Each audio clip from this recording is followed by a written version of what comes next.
Hello! Kumusta? Thank you so much sa pag-view ng video kong ito ngayon and sana mag-enjoy ka. Kasi nga sabi ko sa inyo, gumagawa ko ng mga video, of course, para i-share ko yung buhay ko at maaaring ano man ang aking natutunan, ano man ang kwento ko sa buhay, maaaring meron kang ganong katanungan at masasagot yun sa pamamagitan syempre ng experience ko sa panonood mo ng video ito.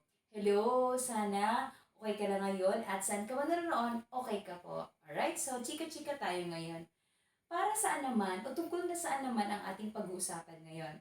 By the way, kagagaling lang syempre sa trabaho, from school, of course. And ngayon, syempre, before ako magtrabaho ng aking mga gagawin related sa school, chika muna tayo ngayon.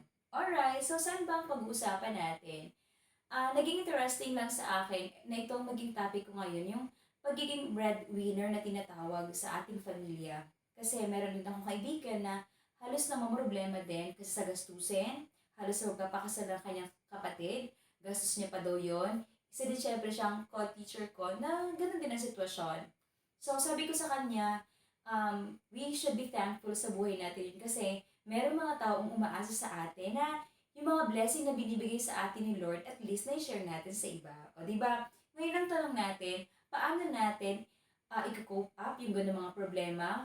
Paano natin i-manage ang ating sarili, yung tinatawag nating emotion na meron tayo? It's because, pag sinabi kasing breadwinner tayo, yung kaya nating maitulong sa ating pamilya na halos kahit maubusan na ang laman ng ating bulsa, maubusan na tayo lahat, masarap sa pakiramdam natin na makatulong tayo sa ating pamilya, most especially sa ating magulang at sa ating mga kapatid talaga, di ba?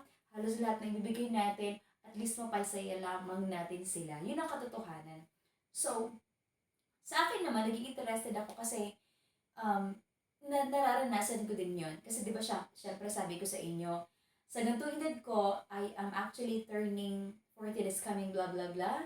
And of course, single pa tayo ngayon.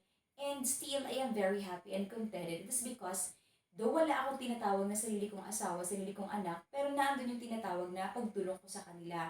Sa aking magulang, sa aking mga kapatid, na may kanya-kanya ding mga pamilya na tinatawag. Pero syempre, since ako yung kahit pa paano meron nakakagaan sa buhay, may ibibigay din ako tinatawag. Syempre, naandun yung pagtulong ko. Kaya na-consider ko ang sarili kong isang breadwinner din sa pamilya namin. Kasi di ba masarap sa ating pakiramdam na nakakatulong tayo sa kanila, na ibibigay natin yung mga bagay-bagay na sa kanila mabigat yon, sa kanila imposible yon, sa kanila mahirap yung bagay na yun, di ba?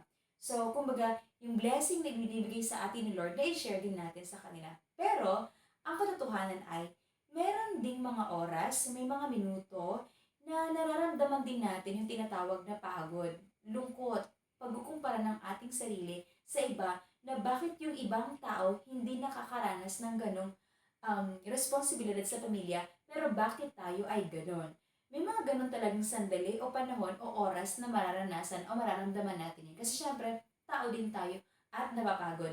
Kung kaya naman po, sa mga tao din na nakikinig ng video kong ito, may mga ganon talaga. Isipin ninyo na kahit sabihin natin, strong ang personality ng tao niyan, mayaman yan, may mataas na sahod yan, meron ding pagkakataon na syempre napapagod din yan. Nagkukumpara din yung sarili niya sa iba na bakit yung iba walang ganong responsibilidad sa pamilya na halos lahat ng gusto nila, kita nila ay sa sarili din lang naman nila. May pagkakataon kasi na may gusto din kami na sa buhay namin syempre na sana ganun ang nangyari pero hindi. Mas inuuna yung priority, ipina-priority namin yung responsibility sa mga kapatid at sa mga magulang.